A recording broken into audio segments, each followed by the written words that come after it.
Você ainda não se inscreveu no nosso canal? Não custa nada, galera, é de graça. Estamos crescendo aos poucos e sua ajuda é fundamental. 86% das pessoas que assistem nossos vídeos não são inscritos. Clica no botão inscreva-se e nos ajude a crescer. Johannes Jacobus Neeskens, nascido em Amsterdã, no dia 15 de setembro de 1951, é um ex-jogador holandês, um dos maiores jogadores da história de seu país. Embora pouco lembrado por grande parte dos fãs de futebol, Neeskens possui grande reconhecimento entre especialistas, jogadores de sua época e torcedores do Ajax e Barcelona, dois dos clubes em que jogou.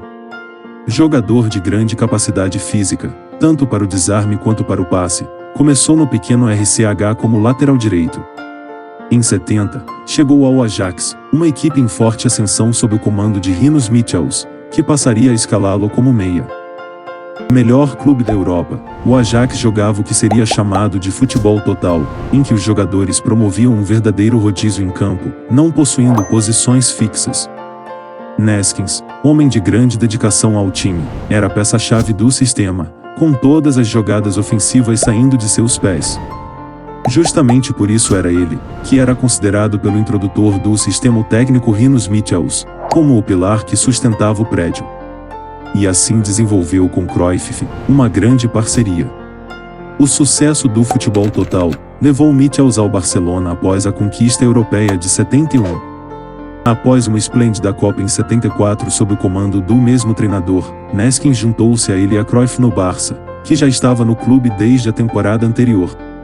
Neeskens demoraria a conquistar um título ali, o primeiro viria apenas em 78, uma Copa do Rei.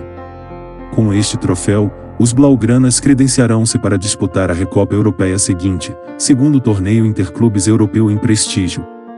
A equipe catalã conquistou o torneio, em vitória de 4-3 sobre o Fortuna Düsseldorf em que Neeskens, embora não tenha marcado, saiu como um dos heróis. Após a conquista, desentendimentos com a direção encerraram seu contrato, revoltando a torcida. Neeskens foi jogar no Cosmos, clube já mundialmente famoso desde que contratara Pelé em 75, seguindo o caminho de Cruyff, que desde o ano anterior já estava nos Estados Unidos. Neeskens chegou à equipe de Nova York depois do Rei já ter se aposentado, ainda assim, jogou ao lado de Beckenbauer, Chinaglia, Romerito e Carlos Alberto Torres. Ficaria no Cosmos até 84, quando o clube faliu, chegando a ser sondado nesse tempo pelo Botafogo, talvez por sugestão de Carlos Alberto, que já havia indicado Romerito ao Fluminense. Estreou pela Holanda em 1970, já após o país não ter se classificado para a Copa daquele ano. Tudo seria diferente 4 anos depois, classificados para o torneio pela primeira vez desde 38, os holandeses seriam comandados no Mundial pelo mesmo Rinus Michels que revolucionara o Ajax. No Mundial de 74, o futebol total virou o carrossel holandês. A campanha até a final fora irrepreensível, com ele marcando 4 vezes até a decisão. Finalmente, na decisão, tudo parecia caminhar bem e marcou seu 5º gol, de pênalti, aos 2 minutos da partida, que era contra a anfitriã Alemanha Ocidental. Entretanto, a Holanda não teve o mesmo futebol avassalador e os adversários acabariam ganhando de virada. Neeskens conquistou um novo vice-campeonato perante os anfitriões, agora em 74, na Argentina. Foi o último torneio de Neeskens, ausente da Euro de 1980, fez seu último jogo pela Laranja em 81, nas eliminatórias para a Copa de 82, para a qual o país não se classificou.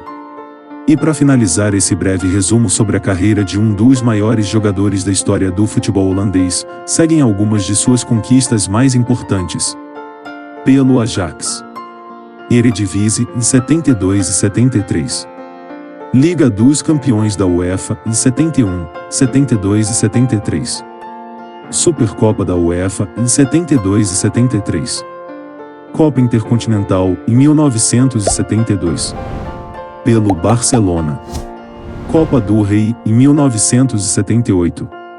Recopa Europeia em 1979. Pela Holanda. Torneio Internacional de Paris em 1978. Prêmios individuais. Jogador europeu da temporada em 1972.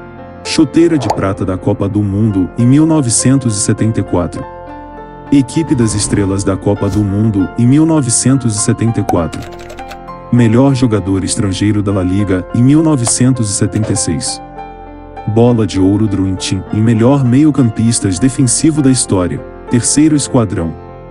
E foi isso, galera. Não se esqueça de se inscrever no canal e deixar o seu like para ajudar nosso trabalho. Ajude também compartilhando o vídeo com seus amigos e ative o sininho para receber notificação de novos vídeos.